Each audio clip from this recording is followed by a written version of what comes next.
That's Kevin Blake-Thomas, who you're about to meet, and it just overwhelms me, especially when I do this show and I meet people of all types and kinds from all corners of the country who are doing these incredible gestures during our most hardest times, during our most trying times. There are these people who just come out of wherever they're from and just do these amazing acts, like Kevin is going to explain to you. I want to welcome Kevin Thomas Blake to the show. He's the co-founder of Read2Me TT. Kevin, thank you very much for joining us this morning.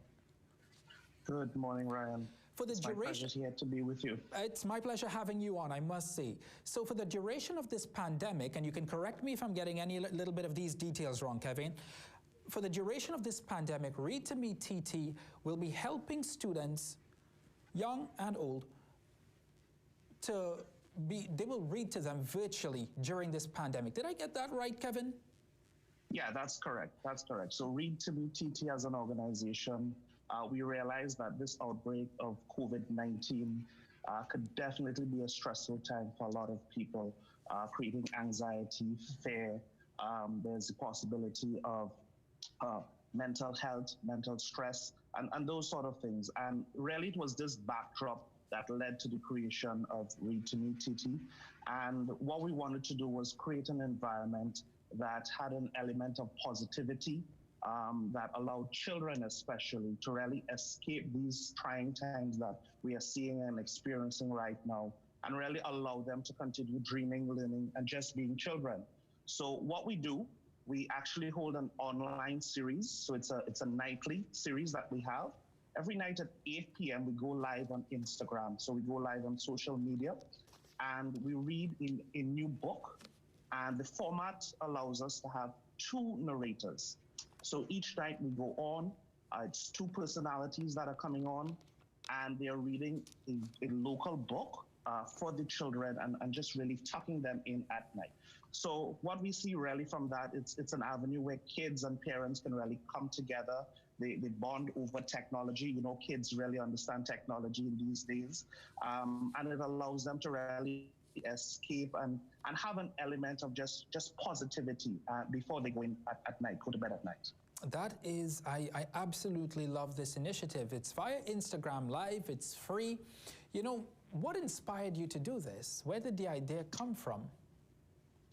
So it's a two-person team. So it's myself as well as Elena Dyer, and we were just chatting just prior to going into lockdown, and we were wondering what it is that we can do, what difference we can make.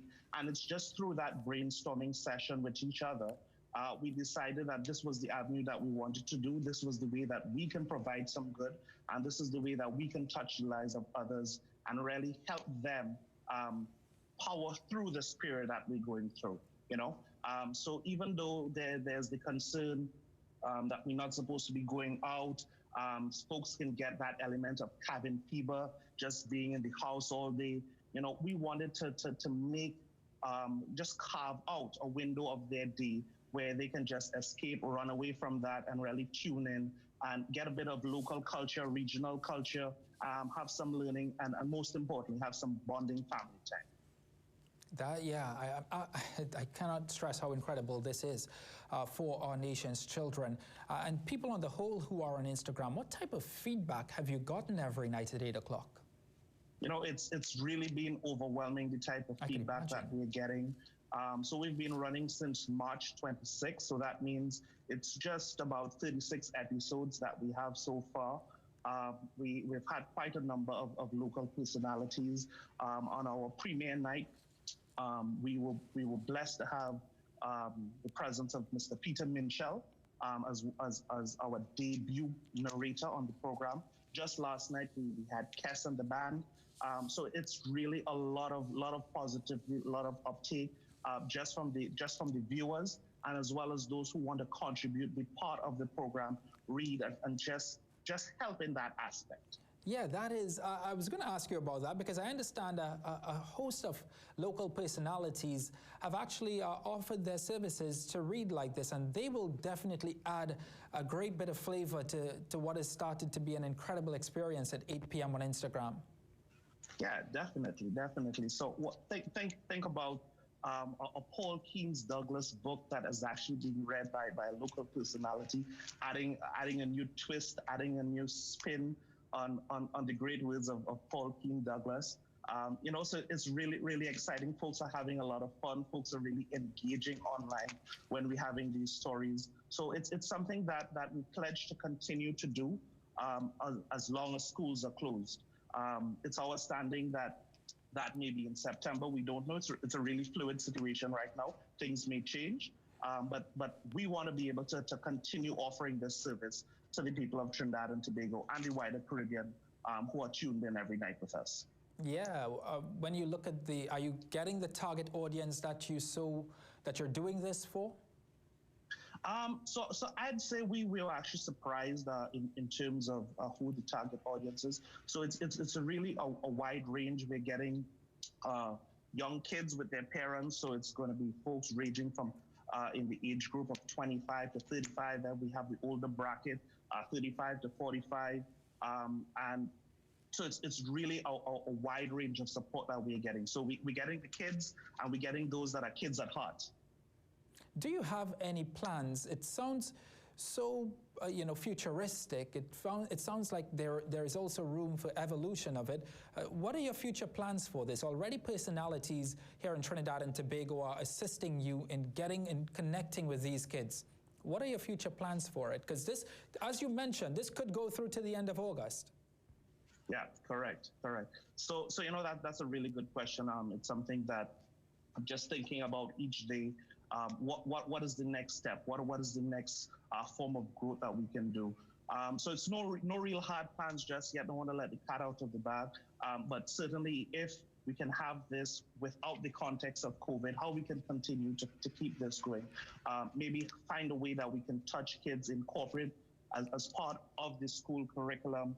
Maybe it's a new form of learning, a new form of engagement. That's really where the idea is, really finding a way to use technology, finding a way to really incorporate our local culture as part of the learning process. I think those two are winning combinations.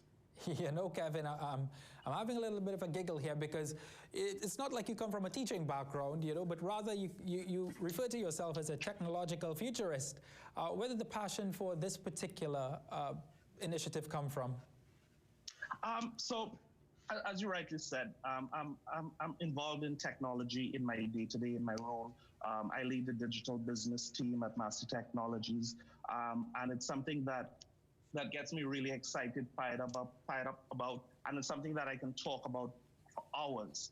And what I really want to do fundamentally as an individual is really to bring about an element of change, how I can improve the quality of life of persons, and someone who understands technology, who stays behind technology. I believe that's my vehicle that I have that's going to empower me to bring about that change. So that's really the fire behind it all, how we can reach as many people as possible, how we can improve the quality of lives, how we can help voices be heard, how people stand out in these new times, and I say new times because basically what we know our day-to-day has been is completely changed.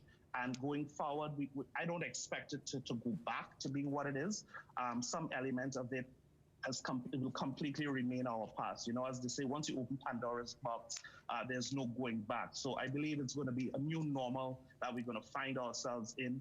And it's going to be one where technology is going to be playing a greater part in our lives. I'm glad that you say that, because that new normal that you speak of could also mean for you as well.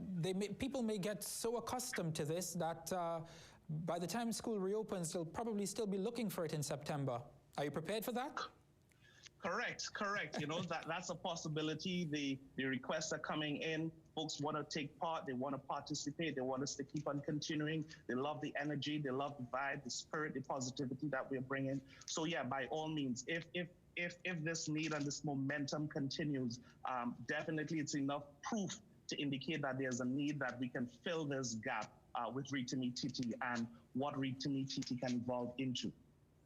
Kevin Blake-Thomas, on behalf of Trinidad and Tobago, we appreciate the work you and Elena are doing. Thank you very much. Thank you very much for being on the Morning Brew. Fantastic initiative by Kevin Blake-Thomas and Elena as well. We take a quick break. We'll be right back.